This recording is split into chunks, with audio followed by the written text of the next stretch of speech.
$12 یکی از ساده ترین راهی کسب درآمد دلاری. درود رفقا، خیلی خوش اومد توی ویدیو جدید. یکی از چیزای جدیدی که به همستر اضافه شده کانکت کردن ولته که حدودی میشه گفت تا 20 روز دیگه تایم داره که بتونید کاملا میتونید توکنایی که جمع آوری کردید و به ولتتون انتقال بدید. تو ویدیو قبلی که توضیح دادیم راجع به کارتای با ارزش که چجوری میتونید خیلی راحت 100 میلیون رو جمع کنید، خیلی راحت مثل آب خوردن.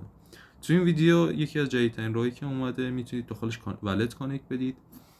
حدوداً 4-5 تا ولتی که الان اسمشو براتون میذارم که میتونید از گوگل پلی یا اپ استور دانلود کنید که روی شبکه تون هستن. توی قسمت ایردراپ که برید تسکای جدید اومده که اسم کانکت تون ولته که من الان کانکت دادم. وقتی که این قسمت رو بزنید حدوداً چند تا ولت براتون میاره که یکی از بهترین که پیشنهاد خودم هستش تون کیپره. شما بعد دانلود کردنش که تون کیپر رو دانلود کردید داخل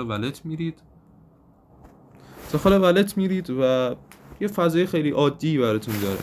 وقتی که وارد ولت میشید شما باید یه حرکتی بزنید، چون از قبل شما ولتی نداشتید. پس گزینه کریت نیو ولت رو میزنید که من الان ولت دارم درست. به شما 12 تا رقم میده، کلمات میده که 12 تا کلمه مثل پسورد شما میمونن، یعنی نباید اصلا از دست بدید اون کلماتو و به هیچ کس نباید بدید.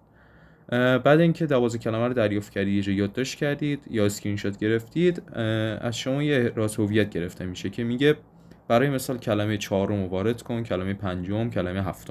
بعد وارد کردن 3 تا کلمه ولت شما کامل ساخته میشه و هیچ کار خاصی نیاز نیست انجام بدید. بعد اینکه ولت رو ساختید وارد بات همستر میشید و کانکت تون ولت رو میزنید روی تون کیپر که زدید.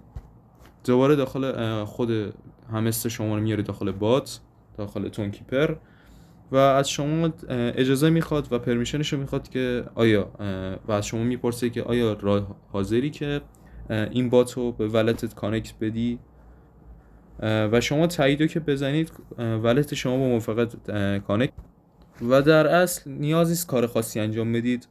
و یکی از اخبار جدید که راجع به همستر کامبت اومده راجع به قیمت توکن حدوداً هر 1 میلیون توکن قیمتی هولوش $12 داره. این اخبار کاملا درست نیست ولی قیمت حدودیه که فعلا اومده. پس اگه میخواید بقیه اخبار از دست ندید میتونید جوین چنل تلگرام بشید. لایک و ساب یادتون نره رفقا که اخبار جدید رو از دست ندید، چون اولین جایی هستیم که راه فروشش و کانکت کردن ولت رو بهتون توضیح میدیم کامل. میتونید وارد چنل تلگرام بشید، تو دیسکریپشن میذارم. امیدوارم موفق و معین باشید. بدرود رفقا.